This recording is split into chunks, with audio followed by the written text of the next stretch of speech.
I'm going to do a poem. It's kind of, if you're a nerd and you like the 80s, see how many 80s references you can spot. It's called Nerds Never Say Die. So I recently read a book called Ready Player One that will soon be a movie, which got me thinking how growing up nerd was absurd. So yeah, go ahead, shoot me. Because I get it. Everyone's obsessed with the 80s, which I confess is so crazy, is when we look back, we just remember the gravy. Nostalgia goggles sets are rose-tinted and hazy. But it is what it is, so let's begin. Now I could lie and say this begins in a violent and bloody way with the hero of the silver screen, Lucky Day, stealing scenes in Little Neddy Goes to War, as telling you this, my little buttercup, would help settle a score. But it's not really true. So I should start with that time you and I got robbed by that bastard El Guapo because he thought we would die like dogs, but I confused him with moves more sly like fox, and to define the word plethora, but I'll keep that under my feather. Next thing, I've been smacked on my dusty bottoms and sent back to the future for being a loser, left in a flux with no capacity to be a true challenger to the powers that be, seduced by delirium, fearing the Sandman had devoured my dreams, leaving behind his punk rock sister, till it was all I could do not to cower and scream, but somehow she took pity and I found a reprieve. So yeah, my life until recently has not been much fun. I mean, everyone's so serious, forever telling me that there can be only one, but am I really deserving? Lately I've been fearing the Kurgan and when he's returning, as he's the most devious type of vicious baddie. Incidentally, shout out the mighty Mr. Miyagi. The way he taught me to treat my enemies was a gift and so savvy and kind of uncanny. I remember how he and I would have a laugh at that amusement park, scaring the crap out of Scooby and Shaggy. But to take a step back for a sec, for most of my youth I keep my mask in place, praying for an intervention at detention, because in principle I was a basket case, but also a brain, an athlete, and a criminal. So my teen years were pivotal and perhaps my pinnacle, because it meant so much to be part of that club, a place where I could express and be free. So I'll just say, please, don't you forget about me.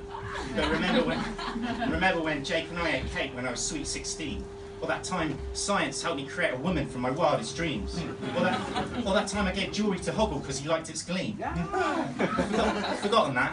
You know, it's when we hung out with Ludo and got our rocks off.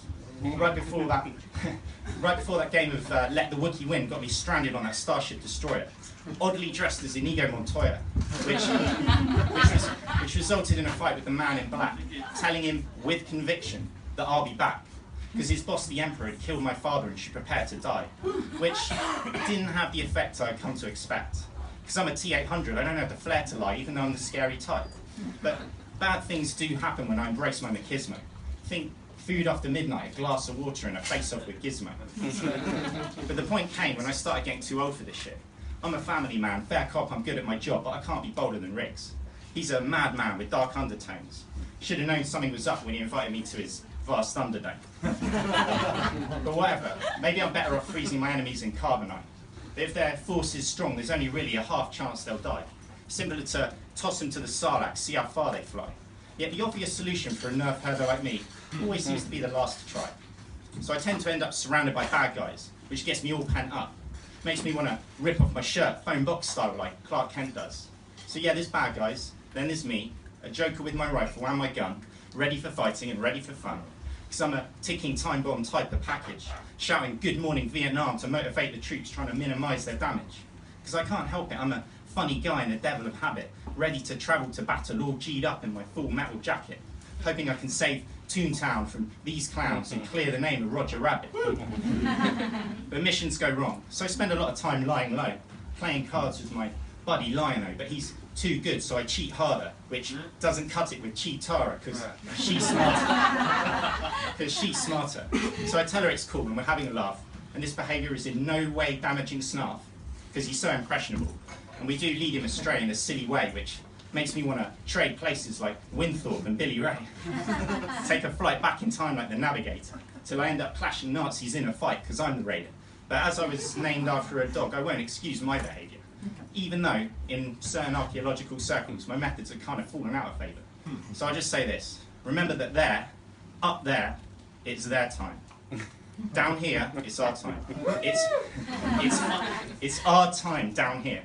So with life, it's best just to plunge in, have adventures and say fuck it. Because this will all be over the second we choose to ride up Troy's bucket. Cheers.